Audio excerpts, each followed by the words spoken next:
इस वक्त हम मौजूद हैं आवाहन अखाड़े में। हमारे साथ संत गीतानंद महाराज जी हैं, जिन्होंने ऐसी जो रुद्राक्ष की माला पहनी हुई है, आप तस्वीरों के माध्यम से समझ सकते हैं कि ये 1.25 लाख से ज़्यादा की संख्या है इस रुद्राक्ष की माला की। और सुबह से लेकर शाम तक ये रुद्राक्ष की माला धारण करके रखते हैं, जिसका वजन तकरीबन 40 किलो से ज़्यादा है। हमारे साथ गीतानंद महाराज जी हैं, हम इनसे बात करेंगे और जानने की कोशिश करेंगे क्या कुछ इन्होंने ऐसा प्रण किया हुआ है कि 12 सालों तक यह अपने शरीर में रुद्राक्ष की माला धारण करके रखेंगे। आपको बता दें, भगवान शिव रुद्राक्ष की माला धारण करते थे, उनका एक प्रसाद के तौर पर यह माना जाता है।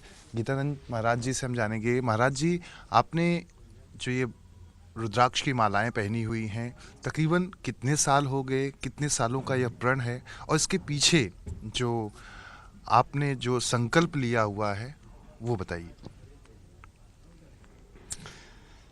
मेरा संकल्प जो है 1.25 लाख रुद्राक्ष का संकल्प था। जो अर्ध कुंभ पिछली बार आया था उस कुंभ में मेरा संकल्प था।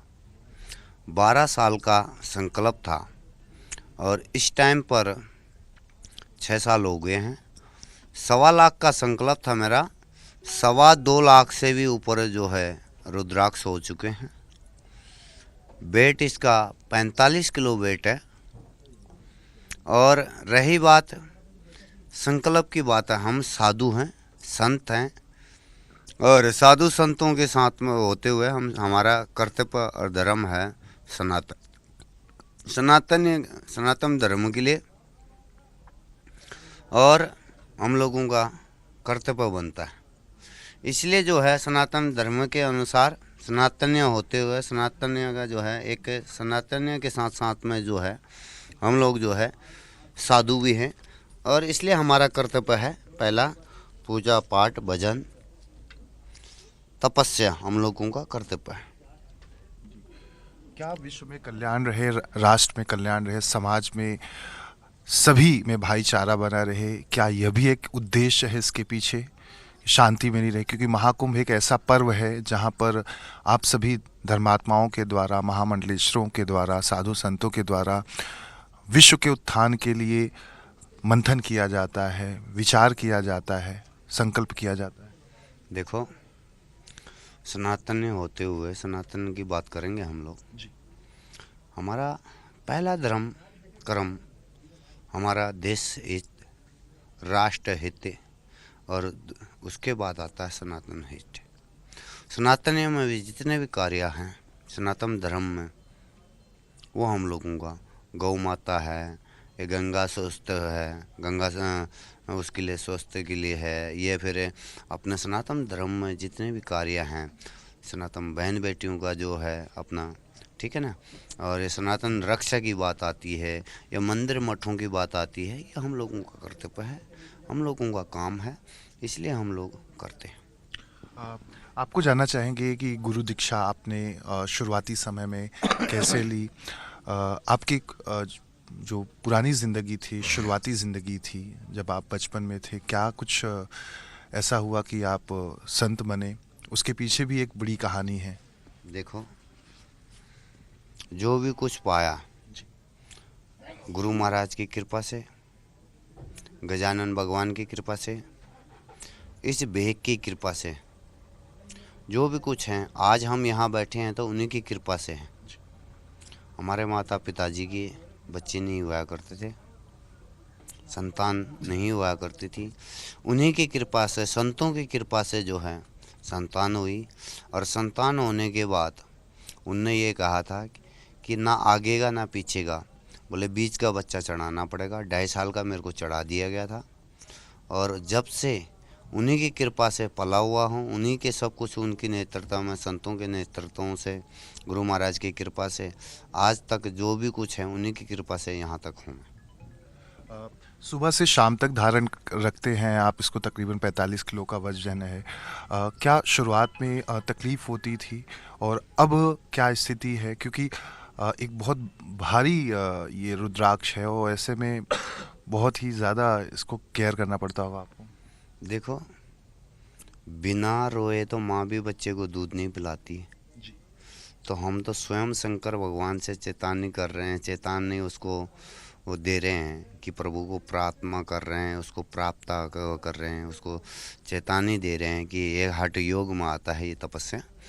दुख तकलीफ पीड़ा तो होती रहती है, और इसी चीज़ को सहन करके जब भगवान स्वयं शंकर भगवान प्रसन्न होंगे तो उसी के आशीर्वाद का आनंद भी ले।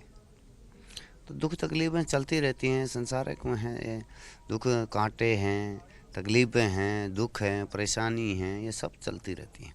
ये सब परमात्मा जो है अपने आप के ऊपर हार कर लेते हैं, और हम लोगों का कर्तव्य है तपस्या करना, फल की इच्छा, देना ना देना उसकी इच्छा है। धन्यवाद महाराज जी। ना महाराज जी को आप देख सकते हैं कि तकरीबन 45 किलो की रुद्राक्ष हैं और समय समय पर इनकी संख्याएं बढ़ती रहती हैं। ओम का जो चिन्ह है वो अपने शरीर पर, अपने माथे पर इन्होंने धारण किया हुआ है। तमाम रुद्राक्ष इन्होंने पहना हुआ है। गणेश जी भी हैं इसमें। हमारा गजानन है। गणेश भगवान आपको साक्षात यहाँ पर नज़र आ जाएंगे। उसके पीछे, उसके नीचे आपको ओम का चिन्ह ओम जो है हमारा शंकर भगवान आराधना देवता है, और जो गणेश जी की जो प्रतिमा लगाई हुई है ये हमारा इष्ट देव है। इष्ट देव हमारा गजानन भगवान है। आराधना देव जो है शंकर भगवान हैं, जिनके हम इतनी फौज सन्यासियों में आह्वान अखाड़े के अंदर जो भी हैं वो उन्हीं की फौज है। और गजानन भगवान जो है हमारा आराधना देवता है। इसलिए जो है सभी देवताओं का आदर मान सम्मान जो है शंकर भगवान के उसमें है। एक छोटा सा सवाल था, अगर आप इसका जवाब देना चाहें। महाकुंभ को लेकर तकरीबन 40 से 45 करोड़ श्रद्धालु, भक्त, साधु संत, महात्मा सभी यहाँ पर देश विदेश से आने वाले हैं। ऐसे में खालिस्तानी आतंकियों का एक बड़ा डर बना हुआ है। ऐसे में आप सभी साधु संत, नागा साधु इस पूरे धमकी को किस तरह से देख रहे हैं? हालांकि IB अलर्ट है, सरकार बहुत ही चुस्त दुरुस्त और हर तरह की सुरक्षा के इंतजामात किए गए हैं। उनको क्या आप मैसेज देना चाहेंगे? देखो, दिव्य कुंभ, भव्य कुंभ, दिव्य कुंभ, भव्य कुंभ, महाकुंभ, जो यहाँ किस्मत वालों को 12 साल के बाद जो कुंभ आया हुआ है, नक्षत्रों 12 राशियों में इतना चमत्कारी फलदान कुंभ बनने वाला है। ये रही बात भक्तों और गणों से, सभी गुरु मूर्तियों से, सभी संतों से, और आने वाले भक्तजन जो गण हैं, आपके चैनल के माध्यम से हम कह रहे हैं कि आएँ, स्नान करें। स्नान करके माँ गंगा, जमुना, सरस्वती, गोदावरी, नर्मदा, कावेरी, क्षिप्रा, ये तो श्लोक हैं, और उसमें आके मंत्रों का जो है गोता लगाएं, और गोता लगा के, मगर इस माध्यम से आपको एक मैसेज और दूंगा कि जो छोटे बच्चे हैं वो कृपा करके ना आए, और जो बुजुर्ग हैं, जो चलने में सक्षम नहीं हैं, दुख तकलीफ है, वो भी कृपा करके ना आए। वो क्यों? क्योंकि संख्या भीड़ बहुत ज़्यादा है, और पैदल मार्ग आप लोगों को बहुत ज़्यादा करना पड़ेगा। कुंभ शाही स्नान के टाइम पर जो है ये आप लोगों से निवेदन है। धन्यवाद महाराज जी। महाराज जी बता रहे थे कि किस तरह से महाकुंभ में भव्य होगा, दिव्य होगा, और इसके साथ साथ आप परिश्रम करते रहें, ईश्वर की आराधना करते रहें, फल की चिंता ना करें। कैमरामैन दीपक के साथ दीपक दुबे, न्यूज़ 24 प्रयागराज।